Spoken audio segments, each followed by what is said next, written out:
mga Mars, welcome sa ating mini vlog. For today's video, mag-experiment na naman ako. Magluluto ako ng pansit bihon but with a twist using ingredients na available. Kung ano lang yung meron na ingredients ako, ito yung gagamitin ko sa pagluto ng pansit bihon ngayon.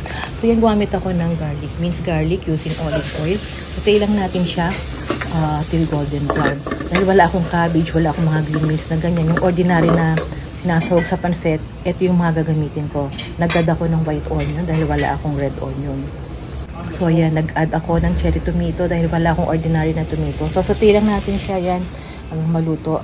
At gumamit ako ng mushroom, button and shiitake mushroom dahil wala akong available na yung mga gulay na ginagamit para sa pansit bihon. Ito yung gagamitin ko na gulay. So yan ang aking pangsahog, baboy. Ito ang ating pangsahog para masarap siya. Sauté lang natin siya, lutuin lang natin hanggang mag-brown yung baboy.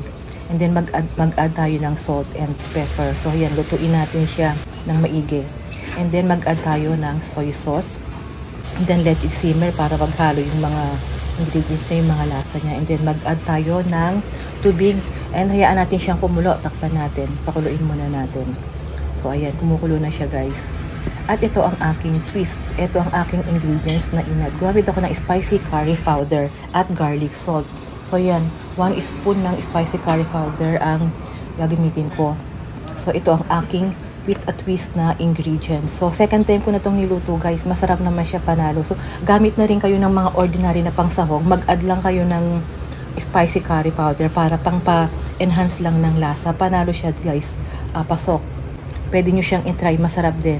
Using yung mga ordinary ingredients na ginagamit sa pagluluto ng pansit bihon, mag-add lang na kayo ng curry powder para ma-enhance yung kanyang lasa.